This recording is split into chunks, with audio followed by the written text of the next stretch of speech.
Hey guys, good evening. All the early birders, I see Julian been in since 5:33. Lexi from Asia says she's off to work. Marcella is ready. Ryan is ready. Can't wait. We're going to give the others a few more minutes to join and then we'll get straight into it. Today we have with us a special guest, Mrs. Alicia Foote, who will be sharing her international experience with us today. Go ahead and share the link if you are aware of somebody who would like to watch.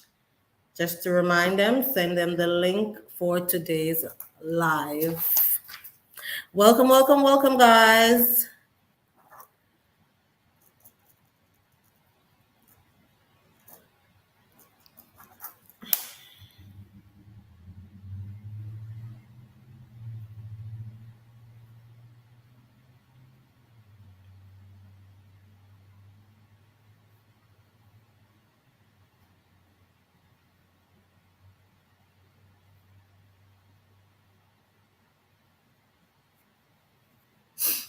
All right, I see people joining, coming in. We're going to start maybe at 7:05.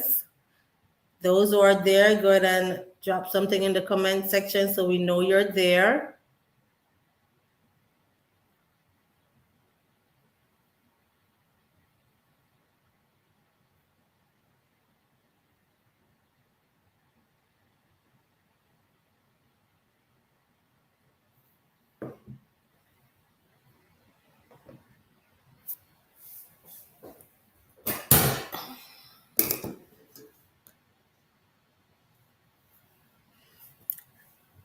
Servin.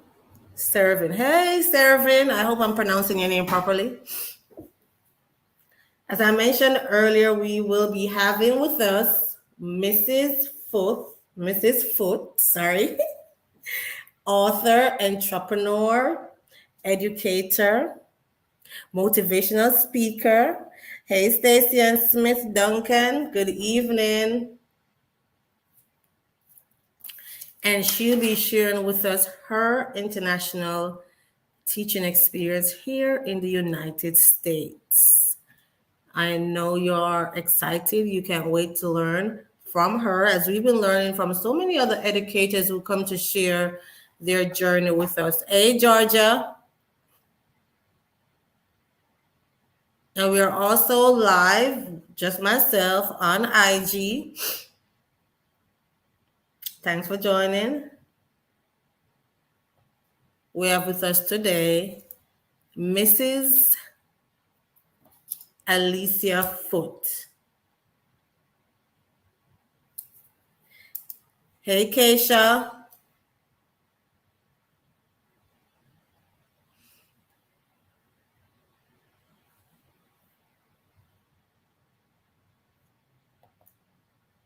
Okay, without any further ado, it's now 7:05. Others will join after. We're going to introduce Mrs. Foote, and then we'll get straight into our question and answer session.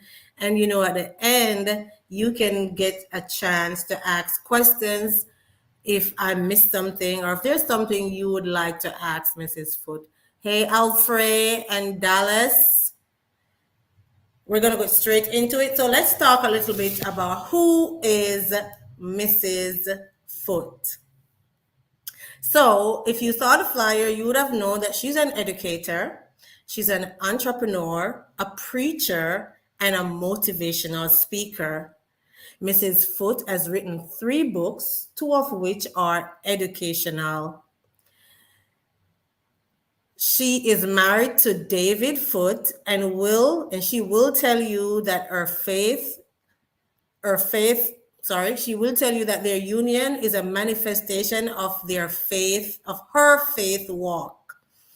Alderene holds a diploma in history and geography from Shortwood Teachers College and her bachelor's in history from the University of West Indies. She also holds a postgrad diploma in human resource from the Management Institute for National Development and a certificate in mental health and life coaching. And in today's day and age after the pandemic, we definitely need some type of training in mental health. Mrs. Foote has served as an educator for 20 years between Jamaica and the United States, and she has also served her ministry both at the local and district level. Her greatest passion lies in helping others to overcome their limiting beliefs and growing into their purpose. On her talk show, Voices Beyond the Mask, which is on Facebook, and her Facebook Live Thought Provoking Thursday, viewers refer to her as the Pipper, that person who is always pushing people into purpose. So if you've never checked out Mrs. Foote yet on Facebook, you can check her out. I'm sure she'll share that with us when she come on and see if you can get pushed to your purpose. Mrs. Foote's intention is to continue her mission because God gave her a charge. As she states, she drove along the interstate with a broken heart, a clouded vision, and tears streaming down her face. And God's only instruction to her was, "You are called to heal the broken, even when you are breaking." Guys, help me welcome today Mrs. Alderene Alicia Foote. Welcome, Mrs. Foote. Thank you. Wow, what a call you have been given, a charge. Yes, it Even is. though you're breaking, you are going to Absolutely. help to heal the broken. Yep. Thanks for coming today, Mrs. Foote, to share with us. So we're going to get straight into our question and answer My session. pleasure. Go ahead. I'm saying it's my pleasure to be here. Okay, Kicking it with okay. you. Yes, ma'am. All right, so we're going to get straight into it, guys. We're going to find out from Mrs. Foote today what inspired her to enter the teaching profession.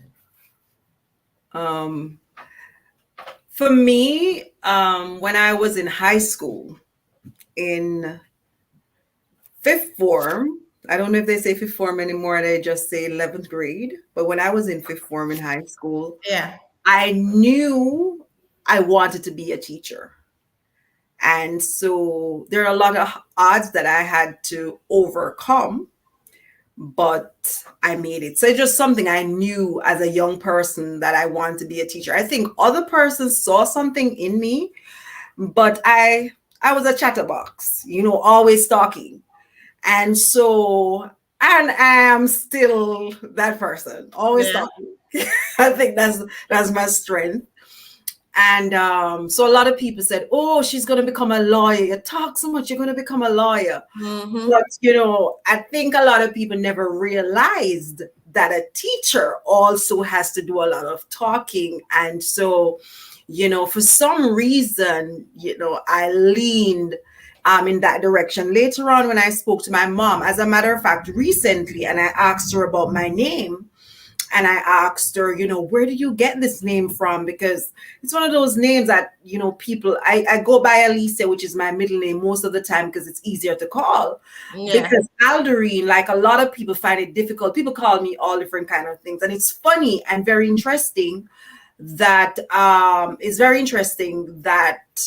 my mother told me that it was a teacher that was named Alderene, and I never knew that until recently.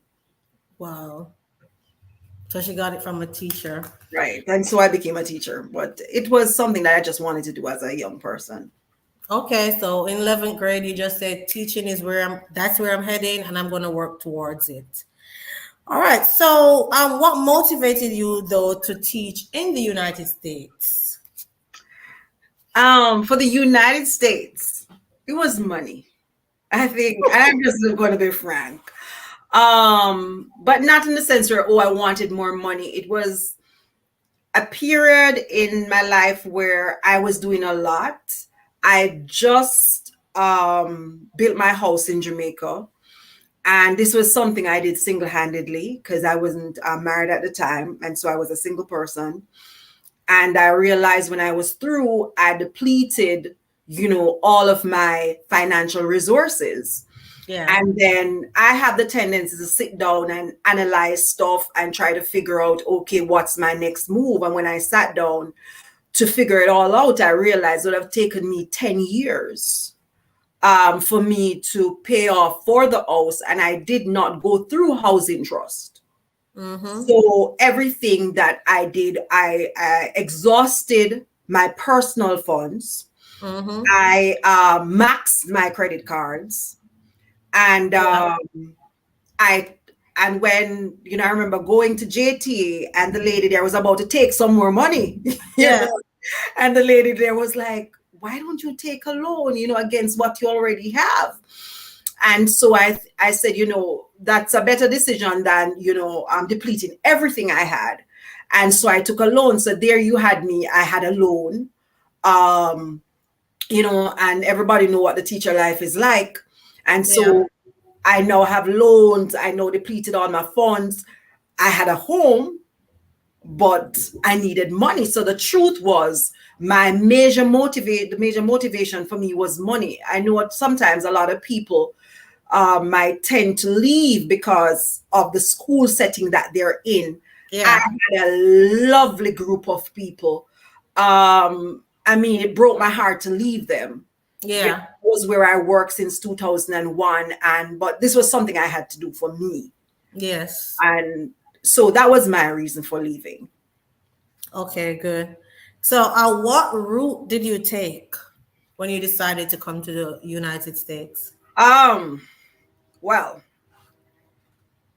when I decided that I was going to pay off that loan, I still at the time wanted to stay in teaching.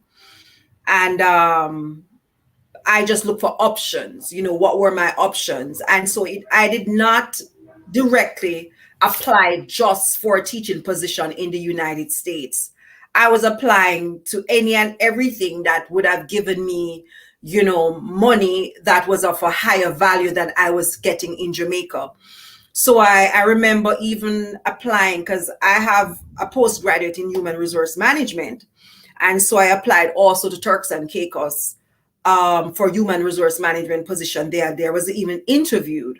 But one of the things that I did, and I encourage anybody who intends to leave, teaching, whether temporarily or permanently in their own country, is don't, let the administrators know that I'm about to, so, because a lot of time people just up and they leave, and then here's this big old slot and nobody knows how to fix it. And between the time you leave and the time to fill it. And so I made my principal aware. My Yeah. vice principal and I were very good friends. As a matter of fact, she is my best friend at the time, and still is my best friend. Let me not say that we're still best friends.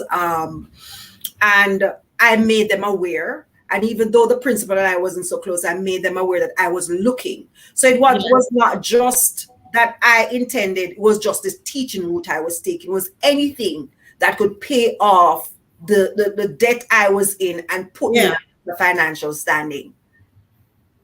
But eventually, I did an interview for the job in Turks and Caicos. I came to and I applied through EPI. When I applied at the time, during my time, when I applied, I came here in 2015. And when I applied, they said they were not taking social studies teachers because at the time they were taking only math and English teachers. I don't know if you guys remember. These days they take everybody, but back Mhm. then they were only taking math and English. And I still apply because I'm that type of person who just push towards my purpose. Whatever I want, I go after it, whether it's going to happen or not. And so I never heard from when I heard back from them, they said they had no position for my area. And so I came to the United States at the time on vacation in the summer, planning to from the US to the Bahamas and then back home because I wanted to go see my best friends in the Bahamas. And while I was in New York, these everything started coming in from EPI.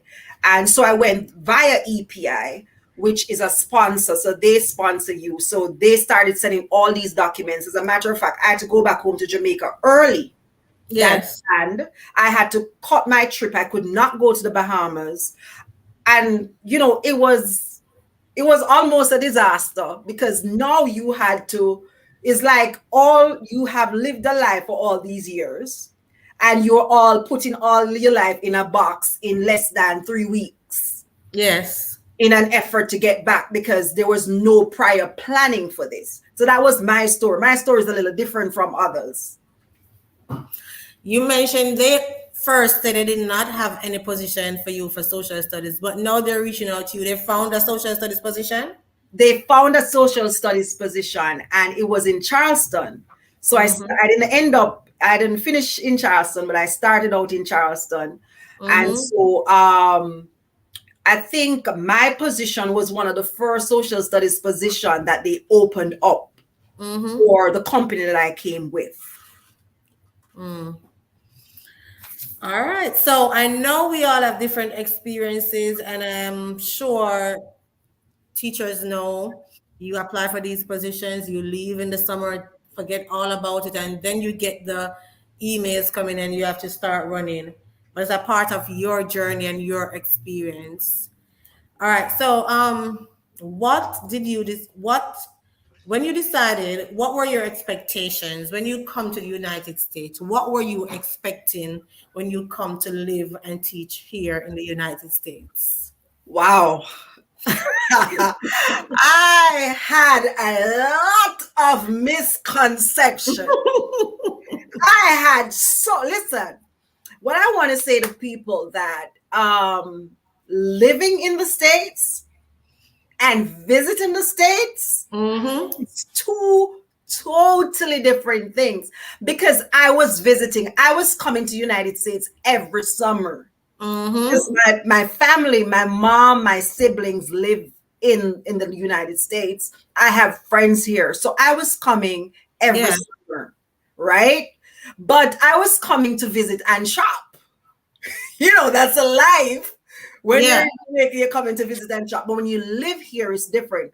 I think one of the greatest misconceptions for me, and I'd love for nobody else to make, that bad decision, was a dollar is a dollar. A dollar is a dollar wherever you live. And so for me, I calculated how much they were about to pay me in the United States when I saw that. I was excited when I saw that salary.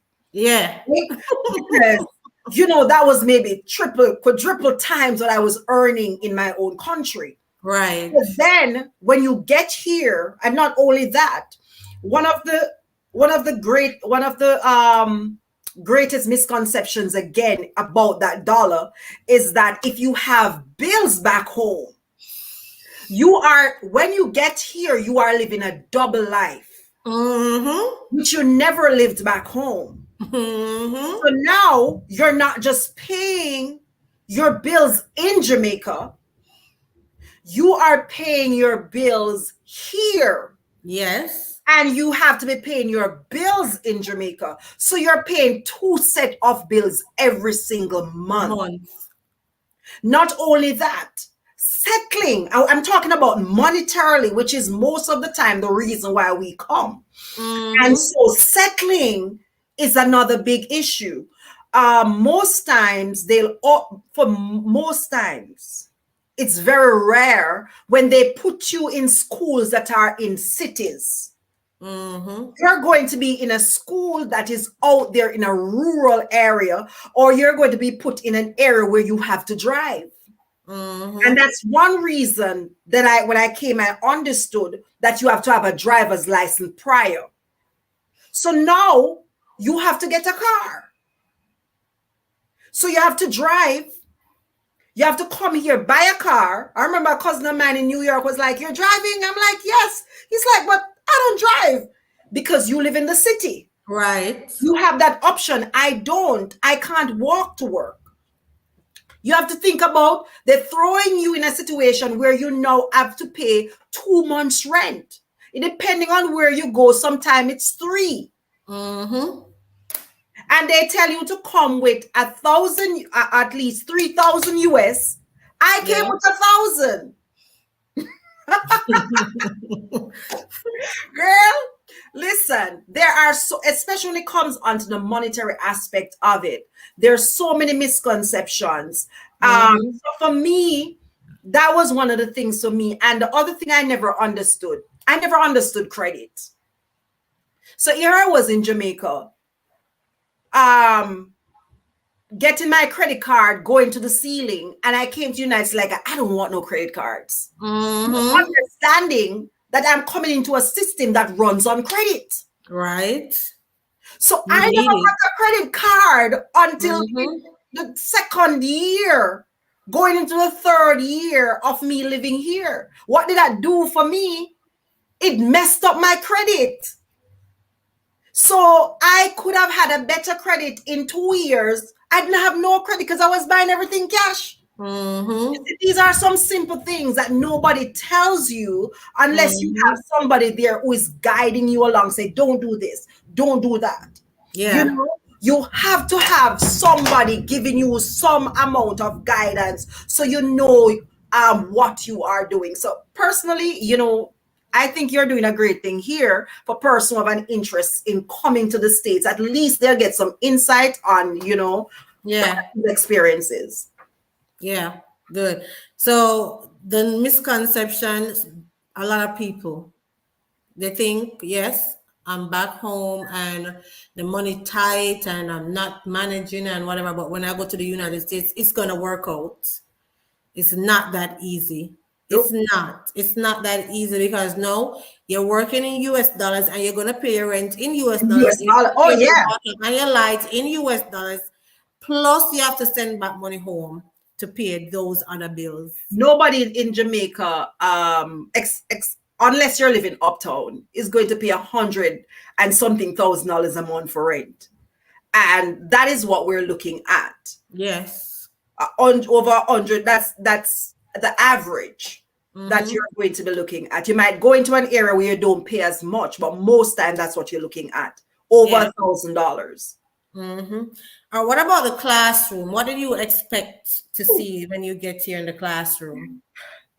I don't know. I think I never thought about the classroom until I got here, because I just assumed it was just the regular classroom in Jamaica. So I Mm-hmm. never thought about it. I just thought about the fact that I'm a teacher and I'm a good teacher. I'm good at I'm excellent at what I do. And anywhere I go, you know, I will bring that with me. Mm-hmm. But when I got here, there was culture shock was just slapping you left, right, and center. And for me, because I taught high school, Mm-hmm. I was going to class. I remember when I was in Charleston, the kids in Charleston were not so bad as opposed to the school that I went after. But Right. there was this one boy who refused to do any work. In Jamaica, when they hear you talk, just one sound, everybody. I remember when I used to walk up the stairs when I used to teach in Jamaica. I just walk up the stairs and still just scatter. Right. Everybody run into their nobody care. I was sharing with somebody the other day that I'm standing here and a student is in front of me and you're like, John, John, and you could have called John. The child is right there in front of you and they will not even acknowledge that you are trying to get their attention. Right. And stuff like that. I was just blown over. I remember I had this boy when I was in Charleston and he would do, now he should be a grown man, but Mm-hmm. he did no work, absolutely no work. And he will tell me, he said, Miss, because I was young at the time, he said, Miss Young, I had a lawsuit when I was being born, and all this money is coming to me. I don't have to learn. I don't need to learn. I was just so shocked.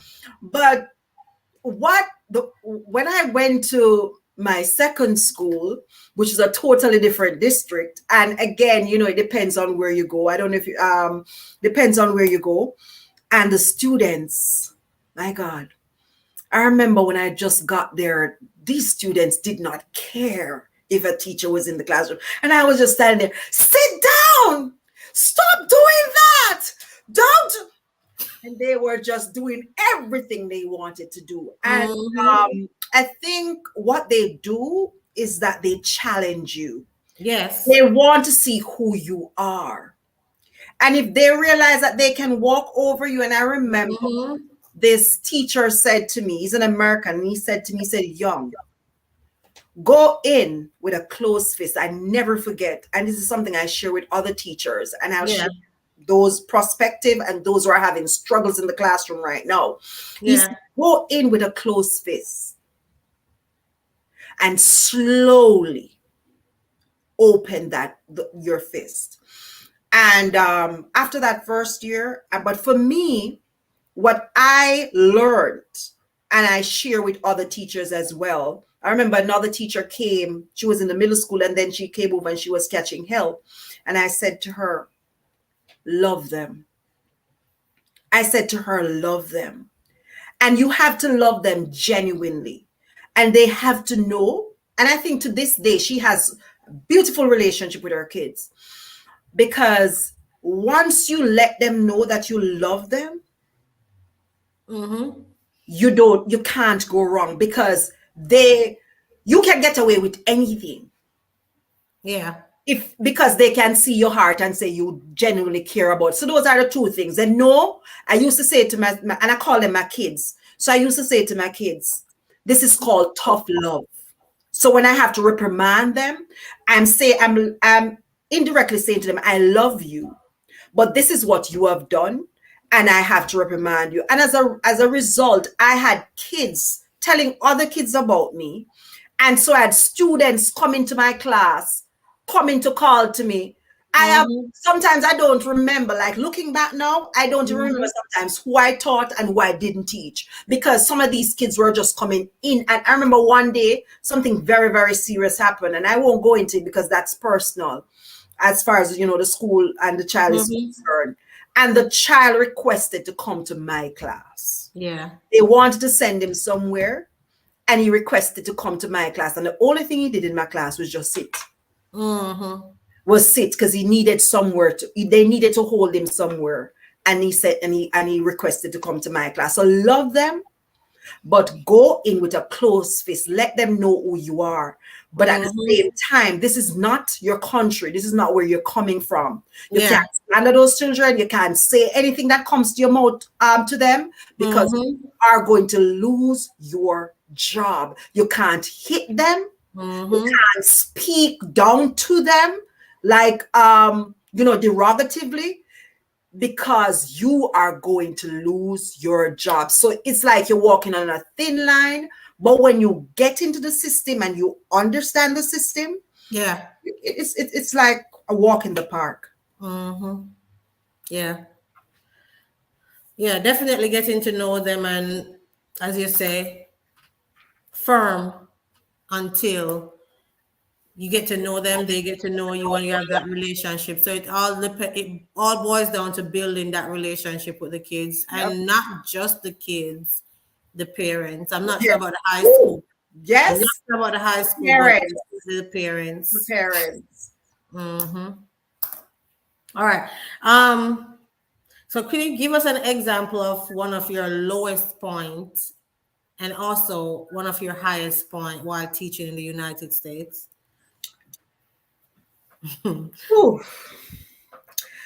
I think for me, one of my lowest points would be that my first year when I went in, I got so frustrated with everything that was happening, not being able to control the kids, feeling that these kids were not absorbing anything that I was supposed to teach. And I remember one day, the setting in the class, the class setting got so bad because nobody was listening to me, to the point where students were on top of their desks dancing. And I was just standing there trying, sit down, get off the desk. No, it breaks, going home, looking at the day you had, something like that breaks your heart because here you are sitting up all night. And we know as teachers, we know about the all-nighters. Yes. All night, one night, two night, three night, no sleep, preparing for these classes. Yeah. And this is what you got. But I'd use my high point as a turning point for that same class. Yeah. That class and the students I became very close to them. Over time, as the year progressed towards the end of the year, I begin to understand who they were. They begin to understand who I was. And again, I learned how to love them, amidst what they had done prior. And I remember a student came back from that class to visit me about a year or two later. And she said to me, and this is after I developed a relationship with them. And she said to me, and she was you go into the class and you see these students towering over you. Yeah. She was one of those girls that towered over me. Right. Body, size, height, everything. Because back then I was much smaller. And she said, Miss Young, we were just testing you. And I said to her, I know. And we talked a little about some of the things that happened in the class and we laughed about it. So for me, that was a high point. At the end of the day, they were 11th graders going to 12th grade, and they did well enough to pass their subjects, including mine. Yes. And with a lot of work too, because sometimes you have to call them in, give them extra work for them to make up, so that they can pass the course. But they did.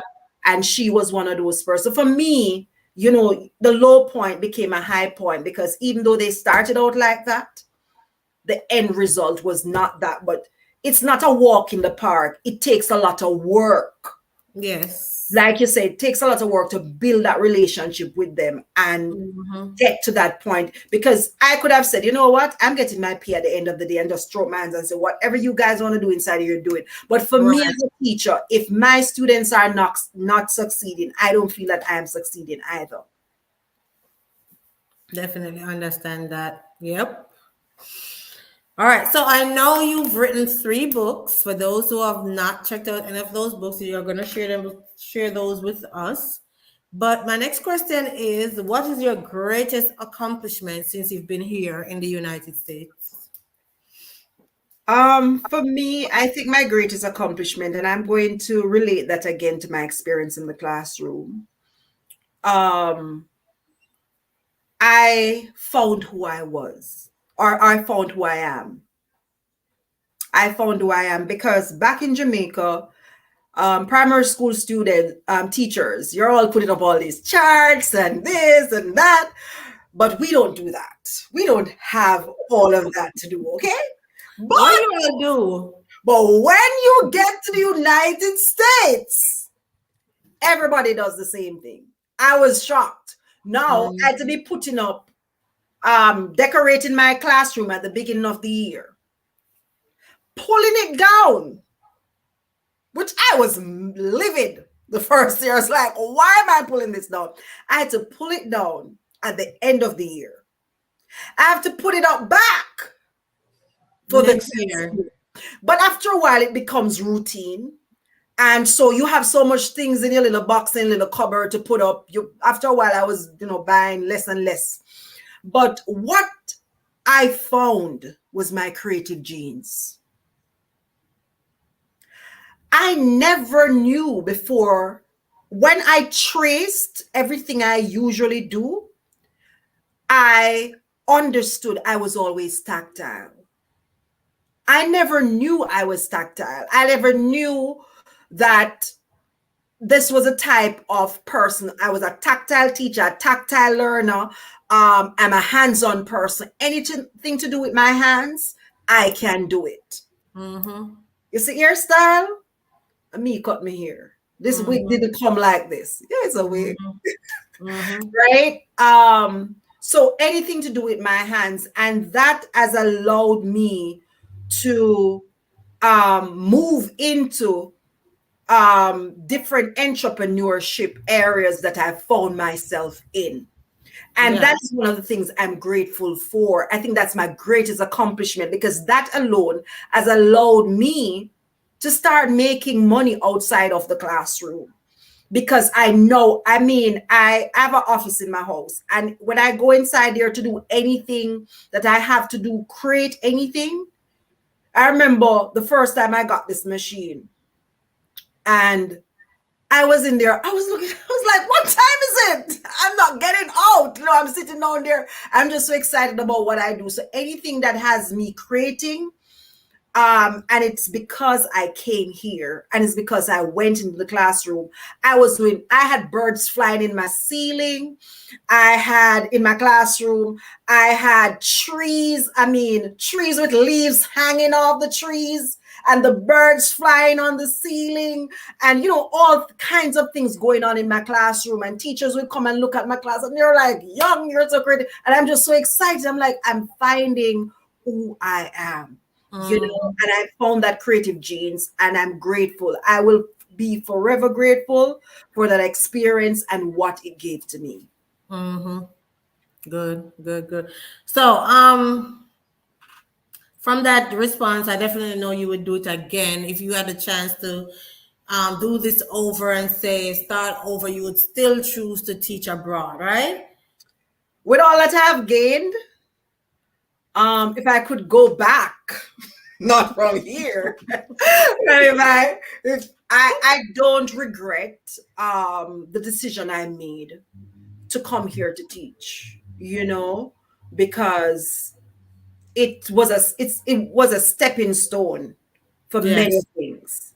And so if I was supposed to go back to where I was, not where I am now, I Mm-hmm. I definitely do it again. Yeah.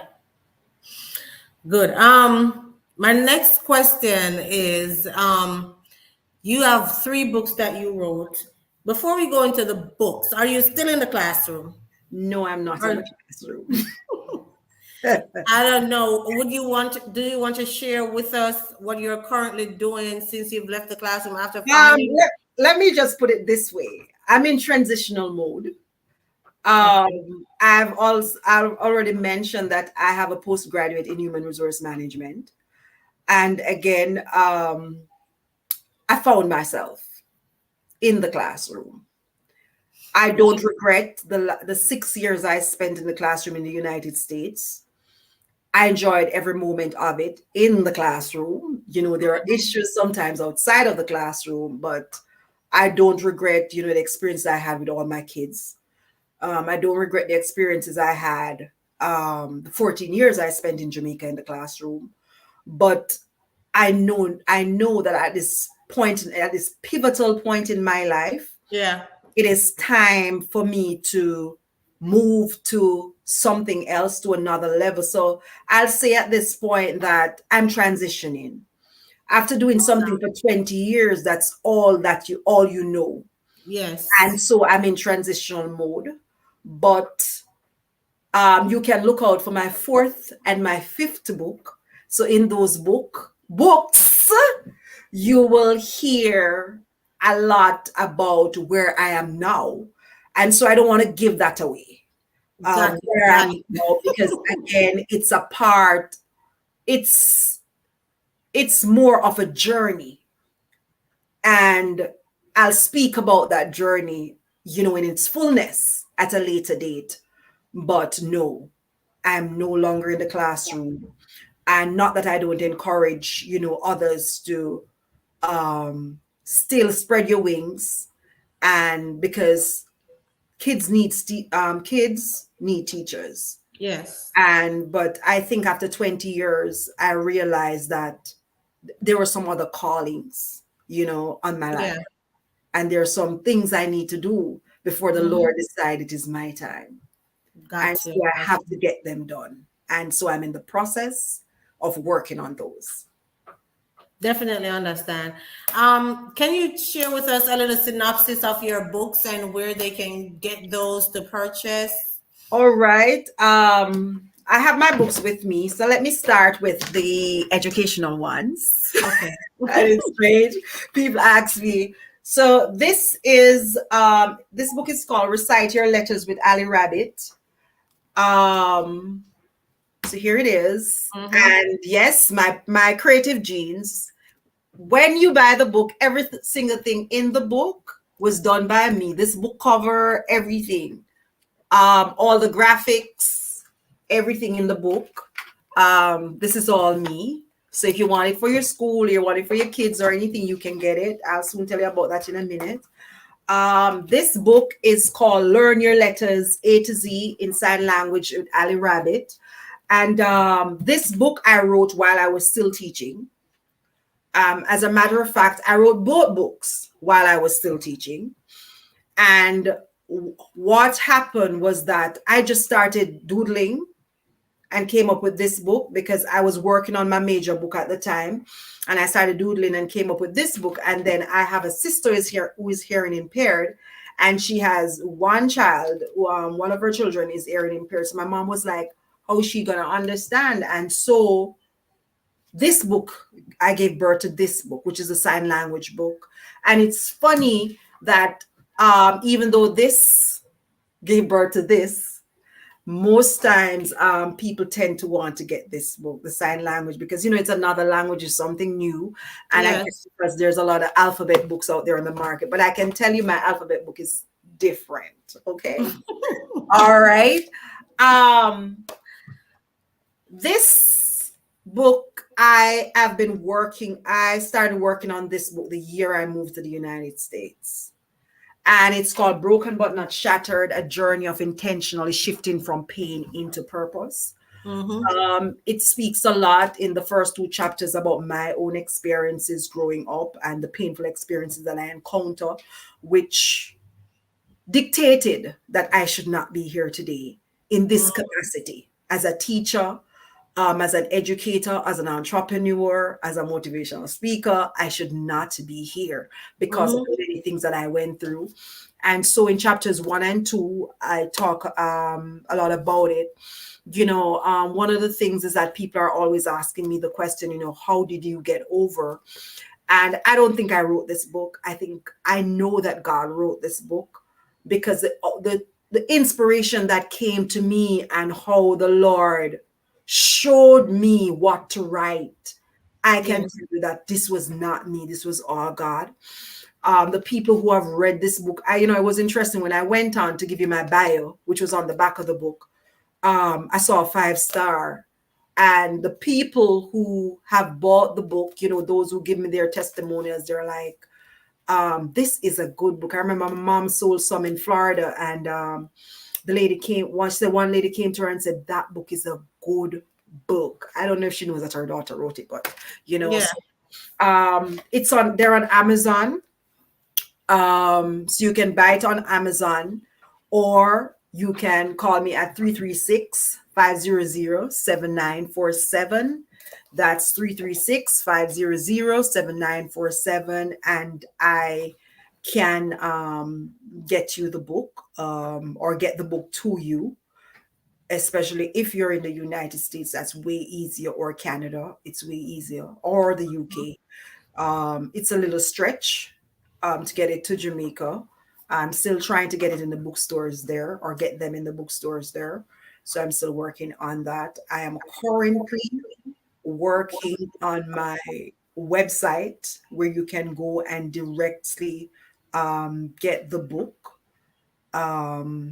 So you can also write this down. The name of the website will be called Voices International VBM. Voices. International VBM.com. So that will be the website. That is not taken, so it's mine. So it's all one word then. It's all one word. Voices International, which is the company, Mm-hmm. dot VBM. And VBM just is Voices Behind the Mask, which is my Dot VBM or VBM.com. VBM.com. There's no dot before the dot com. Okay. So it's Voices International. Let's look if I have the right thing in the chat. Let me put my glasses on. Let me put my glasses on. Let me type it. Okay. I don't see it there. Maybe you can only type. Go ahead and type though. Go ahead and type it.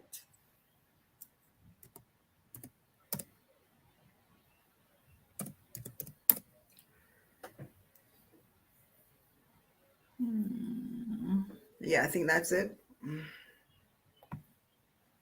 Okay. And Oh, so you cannot see the public chat. You're in the private chat. So okay. yeah. All right. I don't know if you can copy it from there. And I did. for some episodes of Voices Behind the Mask, again, because right now, the last season of Voices Behind the Mask was last year.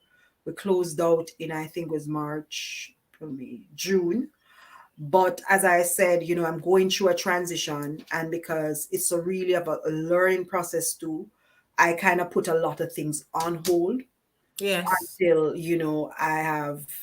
I'm where I think I need to be, because sometimes you're always helping people. I think it's that I'm going through a season right now where I have to take care of me.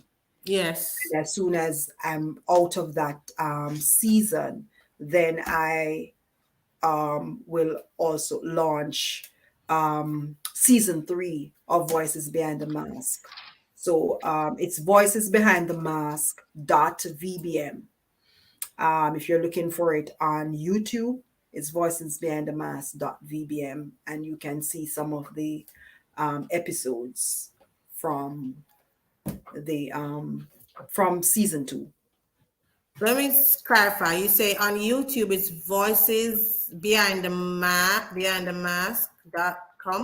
.vbm. .vbm. Yeah, I Okay. think that's it. Let me make sure.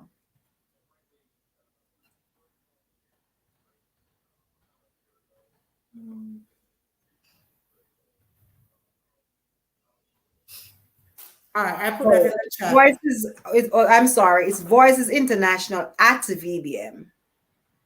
Okay. Mhm. All right. So you say you are outside the classroom, but you still encourage other teachers to go in the classroom because teachers are needed. What words of encouragement will you give to aspiring international teachers, and not just international teachers, but teachers who want to go in the classroom, even back home or in any other country who's planning to become a teacher? What word of encouragement would you give to these teachers? Teaching, even though you don't most times, and I'm going to be very honest, you don't get a lot of support most times from the outside. I think there's a joy you get from knowing that you have changed somebody's life. And I'm still basking in that, where a lot of the people on my Facebook page are my past students, and they'll sometimes make comments. Recently somebody write, my favorite teacher, stuff like that. Still on Teachers Day, people still think you're in the classroom, and so they'll send you happy Teachers Day. And me, I say thank you, because, and I remember I got some this past Teachers Day, and I said, once a teacher, always a teacher. Yes. So the reward might not be the monetary reward might not be as huge as you'd want it to be, Yes. but that the reward you get, that emotional reward that you get, that feeling that you get when you teach kids and they learn, I don't know, it's second to none. If you're a teacher, you'll understand what I'm saying. When you prepare for a class and you step into that classroom, and when a child comes to you and you or your children or most of your class or all of your class, and you see all of them getting 90s and 180s. I mean, there's this feeling that you get to know it's like this huge accomplishment. Yes. You know, when you look at your kids who have left school and all that they've accomplished, I feel like a mother. I feel like a mother who has nurtured her child. Sometimes I have to beat myself and say, okay, this is not your child. I'm joking. I don't beat myself. I'm joking. But you know, I really feel like a mother sometimes who have nurtured a child and seen that child excel. Yes. And so the rewards, it is great. It is great. You get that chance to help somebody else. You know, I remember helping kids in the classroom monetarily, especially in Jamaica, when students will come to you and you have to dip in your pocket. And even here, they'll still come to you and say, Miss, something is selling in the cafeteria. Can you give me X or Y? And you're dipping in your pocket and you're giving it to them and they can go and buy whatever. So it's a very even though a lot of times we're talked down to and so on, and that's the honest truth about it, it is a very rewarding profession within itself. You know, the feeling Yes. that you get is there's no amount of money, you know, and that can compare Yes. to the feeling that you get when you the emotional side of it. Let me just put it that way. Yeah, that is true. That is true. All right, guys, we're coming to the end of my question and answer section. If you have questions for Mrs. Foote, you can put those in the chat box. We're going to take a 30-second break and we'll be right back. Before we take that break, if you've not liked this video as yet, go ahead and give it a thumbs up. Also, be on the lookout. This Thursday, our next guest is going to be a young lady, an American born, who left America to teach in a different country, in more than one country outside of the United States. And she's now living outside of the United States. Oh, how about that? You see the irony in it? Some of us want to come to the United States. She's leaving. And she's an American, but she did not want to live and teach in the United States. That's going to be on Thursday, this Thursday at 12 p.m. EST. You don't want to miss that live, where this young lady is going to be sharing her, again, international experience, but this time it's outside of the United States. We're going to take a quick break and be right back.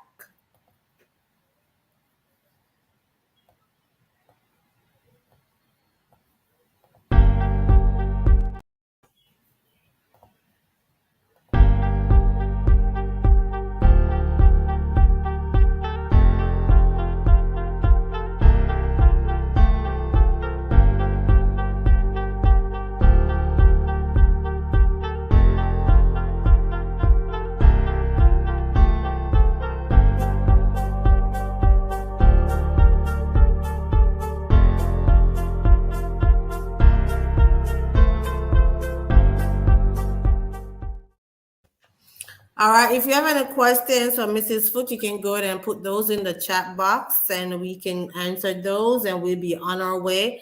I hope you learned or you got some informative lessons from Mrs. Foote today, one that you can take with you. I know I'm taking with me that closed fist, going with a closed fist and then gradually release it.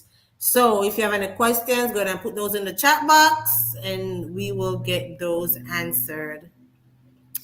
While we wait, I'm not seeing any. I want to take the time, Mrs. Foote, to thank you for coming to share with us this evening your experience in the United States. We appreciate it.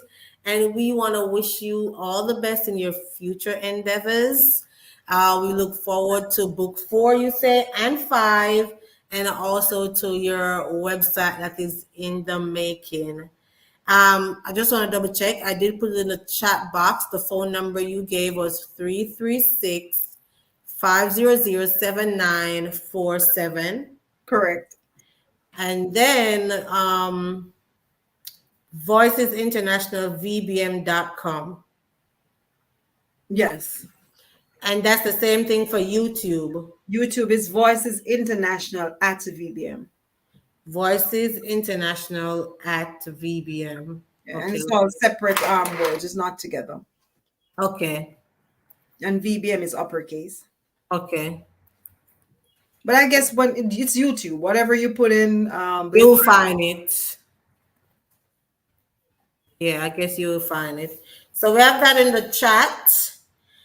I'm not seeing the questions. I guess you answered all the questions in a way that they understood, so nobody has any follow-up questions. I see Saru says, thank you for sharing your experiences. Appreciate all your hard work and dedication. you're welcome. I know earlier people were commenting. Wagner said, so true. It took me a few months to connect with my students, teaching them online. I had to deal with major attitudes from 8 to 12-year-olds. That's when you were explaining something about, building that relationship with your students. Mighty God, them I go give you around for your money. Foreign picnic card team. And I don't agree. I don't agree with that statement. Like I said, when I left the classroom, I had no issues with my kids anymore. There were Right. no issues because I left, I did 6 years. And at that point, I understood how to deal with them. Yeah. You by that time you learn the culture. So I don't agree. Yes. They can be tamed. Yes. You have to understand what you're getting. You have to understand the culture.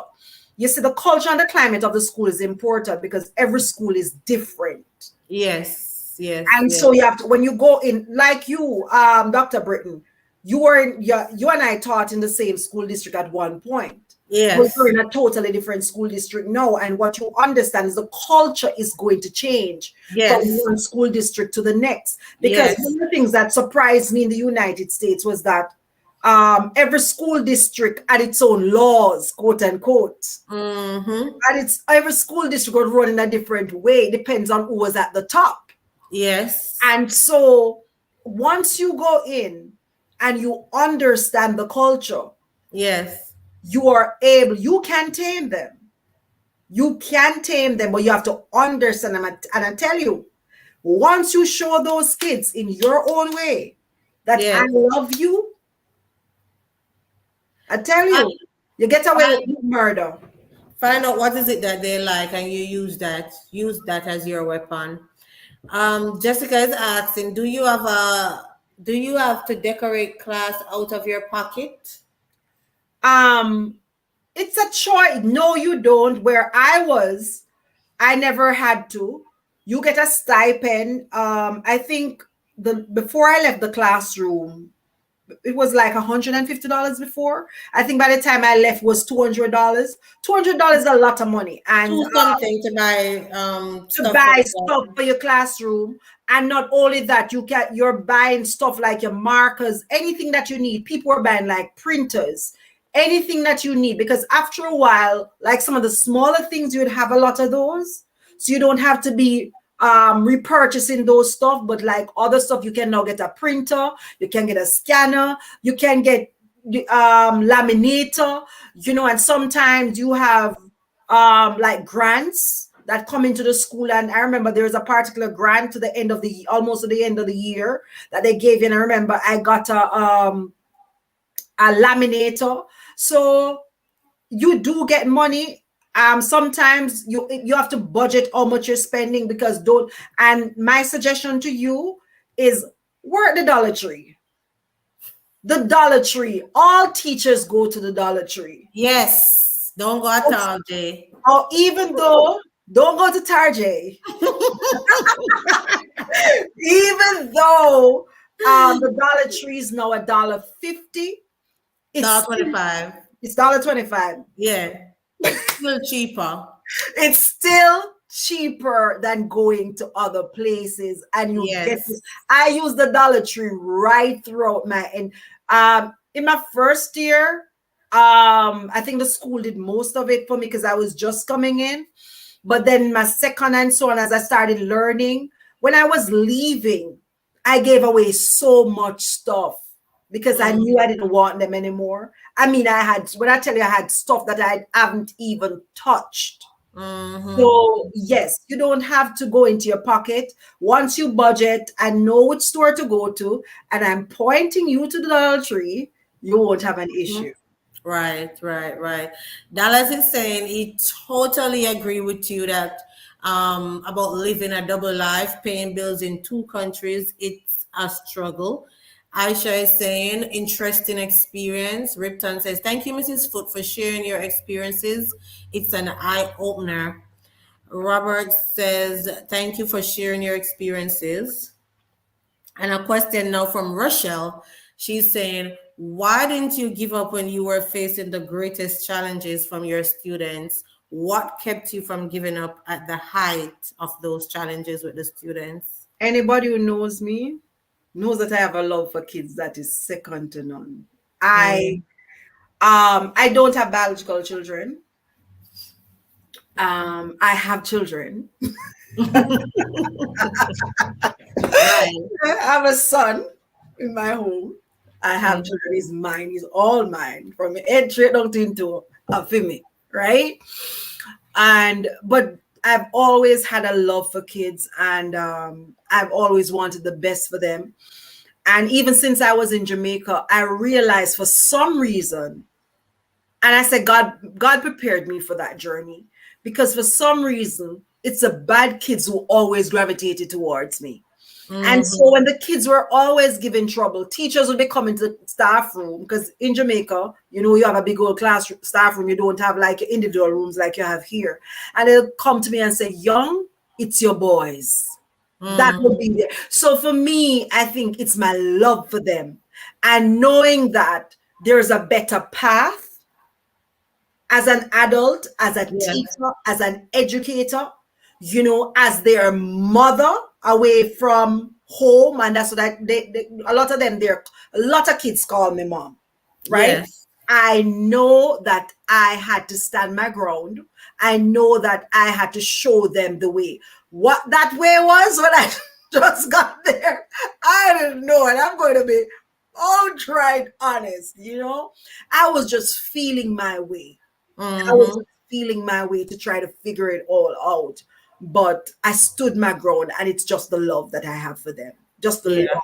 And that's why I'm saying, that's why I learned my lesson is that you need to love them right. and not just love them in a surface way. If you love them in a surface way, they're going to know and they're going to give you hell. You Yeah. have to let them know that I truly care for you. I truly Mm-hmm. care for what you're going to become. I truly care for what you're going. I always have a story. I remember I told them my story indirectly. I started my second year. I came into the classroom and I said, I'm going to tell you a story. And I told them the story about this little girl and all the struggles she had going to high school and all the Mm-hmm. things she had to overcome. And they sat there thinking about this child and how much this child went through. And when I was finished, I said, that girl is me. Mm-hmm. And I knew I broke some hearts right there. And I let them under because they were coming from a community which I think was similar to where I grew up. And Yes. so I likened all that. I said, we have similar backgrounds. So you have to find a way to let them identify with you. Yes. Don't go in there and behave like, oh, I was always a teacher. This is what I've always looked. This is what, this education I have. I've always been here. No, level Mm-hmm. with them. Let them understand that I can identify with you. I Yes. have my story. You're building your story, and I'm going to help you to grow into the story that I became. Yeah. Mm-hmm. Um, Dallas is saying, was it easy for you or like a sigh of relief to finally be able to walk away from teaching in the US? I am dreaming of this day in bracket. Was it easy? I don't know if I'd say it was easy. Leaving the teaching profession, just getting up and at the end of the year, my life changed. let me put it that way, my life changed. You know, I met this wonderful man who is now my best friend and the love of my life. And you know, things, I got married and I had to take another route. Again, like I said to you, I also knew at that point, even before I met my husband, that there was more that I had to do. And Yeah. so I could not do it where I was. Yeah. I had to exit the profession. So I don't know, but the hardest part for me every day is when a child asks me, Miss Young, are you still in the classroom? And I'm talking about past students. Yeah. When a child say to me who is still at the school, I think this year would have been the last batch of students that I'm close to. And I follow them. I follow them. I follow them like, oh, you follow people on Instagram. Yeah. That's why I follow my kids, right? But that's the hardest part for me, was leaving them. And I think God set me up, put me in a position, because I know it was my time, but it was hard for me to break free of them, just to leave them. And I was always teaching the upper school, and for about 2 or 3 years, I would start teaching government and economics. And government economics, though it was an 11th grade course, it was just so interesting that they were teaching it to 9th grade. And so I was transferred to 9th grade. 9th grade, when you teach 9th graders, they don't expect you to wait on them for the next 2 years. They know you might not be there. But when you teach 11th grade, they want to know that you will be standing in their graduation. No Yes. joke. And they'll ask you, Miss Young, will you be at my graduation? They want you at their graduation. They want you at their prom. They want you at their games. So that was what made it easy for me to break away and start doing me, because I was always doing for others, and the others in that case as a teacher was my students. They meant the world to me. And that era in my life where I started teaching 9th grade, at first I was like, 9th grade, but it allowed me to break free from my obligations. Right. So that's me. That was my story. But it can happen. It can happen. It can Yeah. happen. So and then right in that, at that time in my final year, I met my husband as well. And so everything fell into place. Wow. Rashad is asking, going back to the start, do you remember your interview questions at the embassy? Whew. Child, I love to tell you what they were, but I don't. What I can tell you though, when you have a legit offer and you have a good sponsor, they will take care of everything. For me, there was not a lot of worries. I think EPI even gave us down to the questions that they might ask you. So they gave you like a mock interview. I don't know what the other programs do. I can't speak for it. I came on EPI, but I can't remember the exact questions. But what I can tell you, my sponsors prepared me for it. And so but it's not something you should worry about once you have a legitimate offer. Because when you're going to the embassy, a school is already waiting on you because you've already done your interview with the school. And the school is already waiting on you. So you have a job, you have a sponsor, which is your sponsors that you're going through. So everything is basically set. I don't think there's any reason, unless there is something on your plate. Yeah. Unless there's something that should not It's be on your plate, if I can put it that way, that it's rare. that could stop you from getting that job, It's rare. or getting that visa. Visa. Yeah. It happens, but it's rare. And It's as you rare. say, it must be something with the person Yeah, because it's like most of the you're time. coming to a job, you're usually depending on what type of visa you're coming on.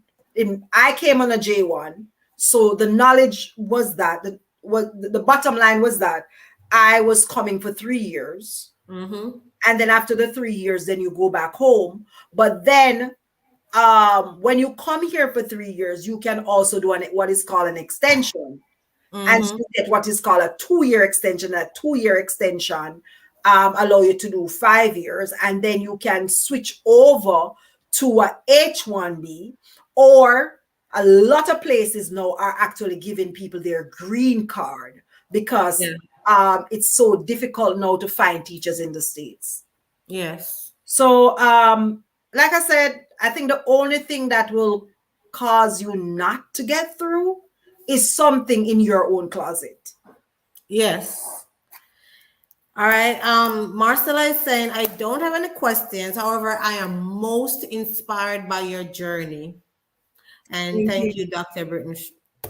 You're welcome. Thank you, And Marcella. And thank you, that's Dr. your journey Goodman. she's talking, Marcella.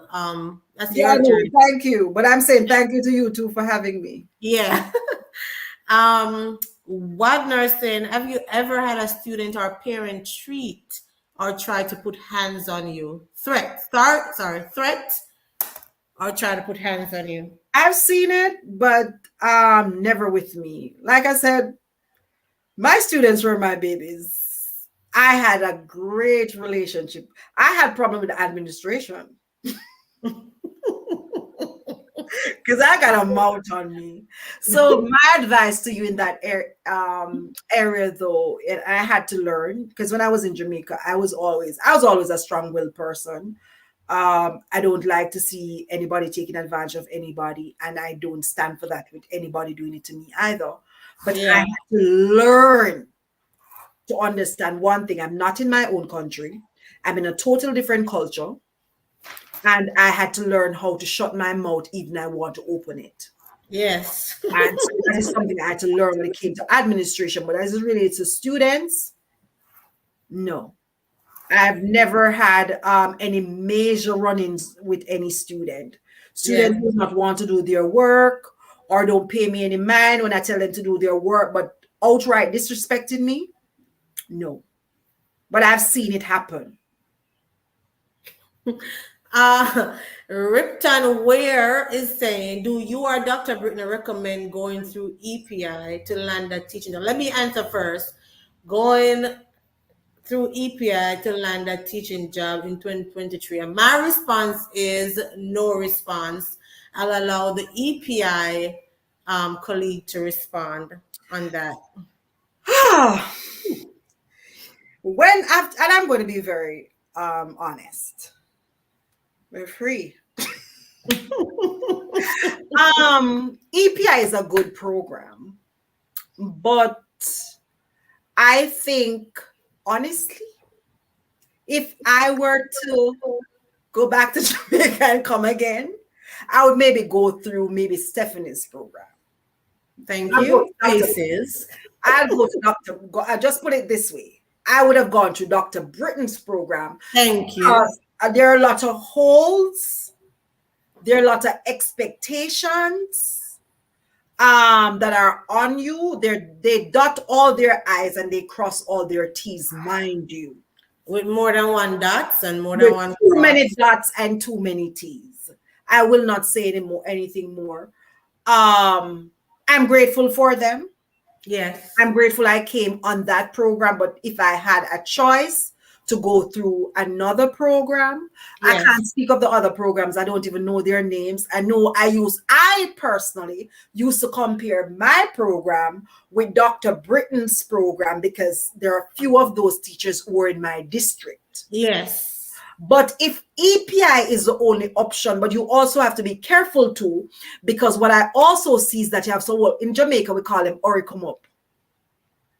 Yes. You have a lot of other Oricum Up programs that you have to be very careful of.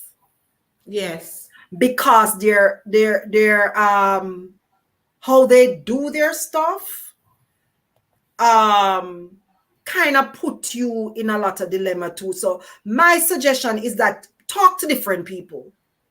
I don't know, EPI might have changed some of their policies now, because I still see them sending stuff out to me, and it seem like some of their policies have changed, because even one of the issues we had when we came up way back then was the car.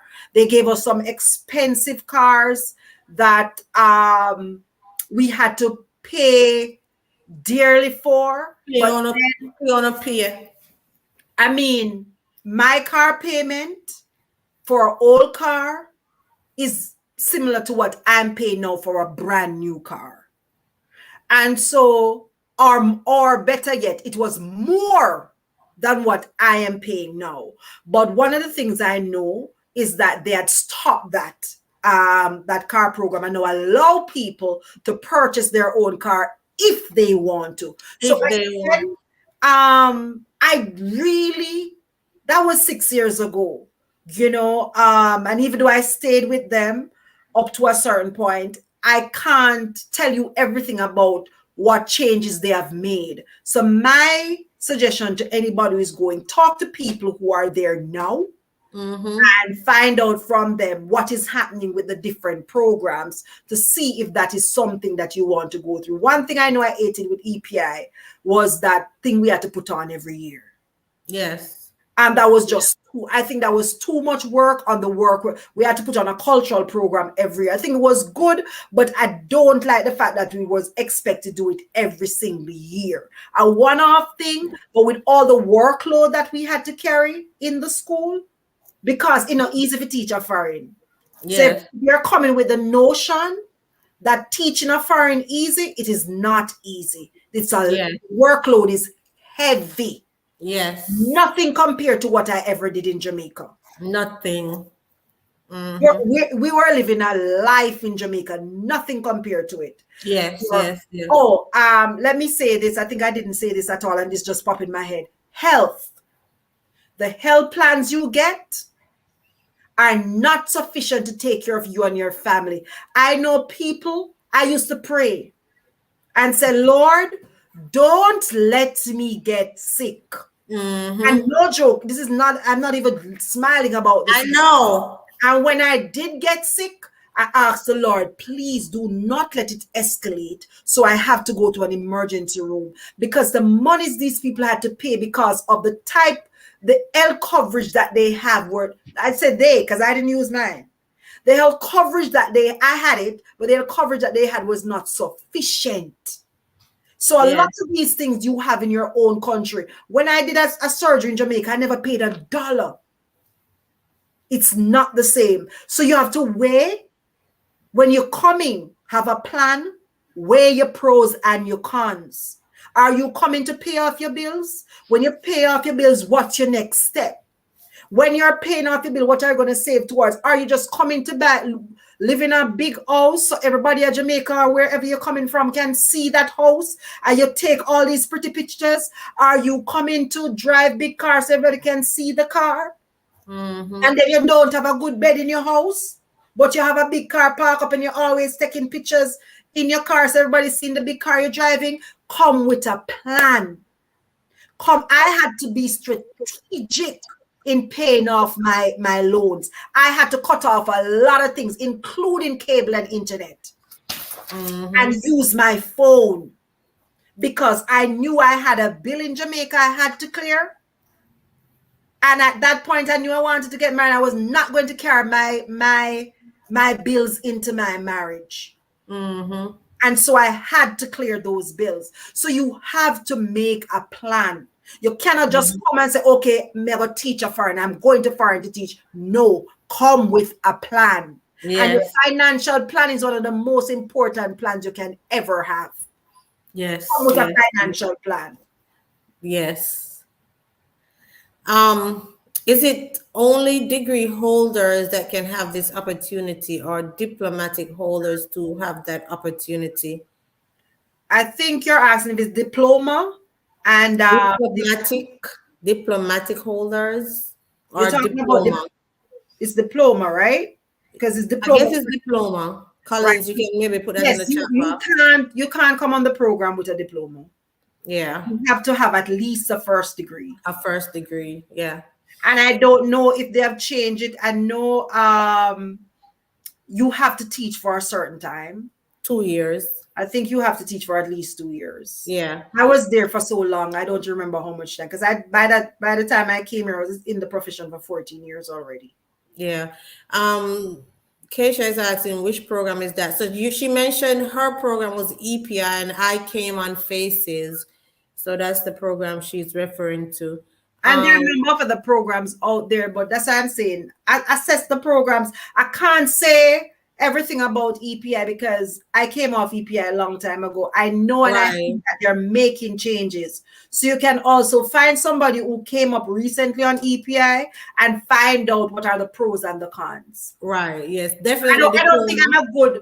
I don't think I'm a good person to tell you at this point what is happening with the programs because Yes. I can tell you what happened when I was there, but I Yes. can't tell you what happened because I've been off EPI maybe almost 4 or 5 years now. That's a Yes. long time. Right. Collins did talk about that's what he was asking about diploma. Yes, you have to have a first degree. Nadine is saying, yes, that's true. The health plans are foolishness. Ripton is saying, thank you for these insights, Mrs. Foote. Um, Other people commenting, talking among themselves. Which program? Yeah. So we talk about faces. Finola, no, she was referring to the program I came on, which is Faces. Yes, let's soon start my program. Don't worry yourself. So start I all I wanna. All right, if there's no more questions, guys, if there's no more questions, we're gonna leave. Again, we want to thank Mrs. Foote for coming to share with us her experience. I know a lot of people have enjoyed, they have learned, and they have been inspired by Mrs. Foote interviews today. So thank you, Ms. Foote, and we wish you all the best in your future endeavors. If you have any final words, you can go ahead with that, and then I'll just wrap up with our next live, which is going to be on Thursday, which is not something that we are used to. So I'm definitely going to need to be reminding you that on Thursday at 12 p.m. But go ahead, Mrs. Foote. Again, thank you so much, Dr. Britton, for having me. It's great to see you again. And for everyone who is looking into, or let me speak first to those who are here, the struggle is real. And if you're already here, you understand clearly what I'm saying. But you can overcome any obstacle. Again, it takes a plan. Yes. It takes a plan, and you have to have a plan. You have to understand where you are and where you're going. And so don't lose sight of your goal. Do not lose sight of your goal, because the morning you wake up and you lose sight of your goal, that is Yes. where the cookie crumbles. So I know a lot of things might be, uncomfortable right now. So I don't want to use any other word, might go through a lot of uncomfortable situations, but lean into the good days, Yes. and don't focus so much on the bad days. Yes. For those who are looking forward to coming to whichever country you want to go to teach, because I have Yes. friends in UK, Bahamas, and so on. um it's a great opportunity. With all the issues and the struggles, anywhere you go, Yes. if in your own country, you're going to find issues and struggles, Yes. and for me, I just keep saying to people, come, the same thing I say to people who are here, come with a plan. Yes. You can't just come to United States or wherever you are coming and just, oh, I'm going to teach. No. What is your Mm-hmm. plan? What do you want to accomplish? At what point do you want to accomplish this? If you're, what is it that you want to do? What is it that you want to achieve? And if you have bills, after your bills are paid, because at some point, if you buckle down, your bills are going to be paid. Because I Yeah. stopped even going to look for my family after a while, because every money I had to go into, because initially it wasn't like that. It was rough. There are days when I wasn't paying my bills, and I Mm. buckled down and decided that I'm not doing this, I'm not doing this, I'm not doing this. I wasn't doing anything. I cut every single thing. I remember a friend of mine said to me, you have to cut something. I said to her, if I cut anything more, me I cut off my neck. Because I have cut, and I started telling Everything. her everything that I have cut because I had to cut everything. And the big thing to everybody, all of us, Mm-hmm. when you are making moves, please make silent moves. Yes. That's my big um my last word to everybody. Make silent moves. Don't let everybody know what you're doing. My brother would say, he always say, make silent moves, because when you're done, everybody will see it. Mm-hmm. So that's for those who are here, those who are coming. Make silent moves. Yes. And Silent moves. everything good for eat, good for talk. Okay.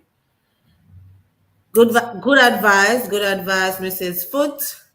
Um, Still see people in the comments. I see Nadine is saying thank you, Mrs. Foote, for sharing. Um,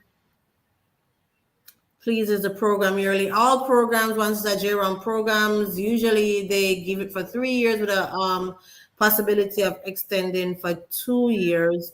And Carl is saying everyone's experience is different. I would say try all and any. Um, what Carl is saying is all these programs have some form of challenge, and none of these programs are 100% perfect. So you just have to basically have a plan and know what your goal is. Why are you coming? Stick to your plan, and you can make it in simple terms. Stephanie Walker is saying, even though I joined late, great story and inspiration. Never lose sight of your goals. Good advice. Thanks for sharing. All right, so that's it. We're going to be leaving. As I mentioned earlier, we have a young lady who is from America, an American citizen who left the United States to go to China to teach, currently living in Mexico. And she has been teaching in Mexico also. I'm not sure she's currently teaching, but she left the United States that most of us want to come to teach. She left to go and teach in another country. And I wonder why. We're going to find out Thursday at 12 p.m. Eastern Standard Time. Stay tuned. If you missed the live, you can watch it Thursday evening. But thanks for watching, guys, and I'll see you next time. Sutra is saying, Mrs. Foote, I think you have already accomplished God's plan and purpose in your life. Thank Praise you. All right, guys. We'll see you next time. Bye. Bye. Thanks for having me.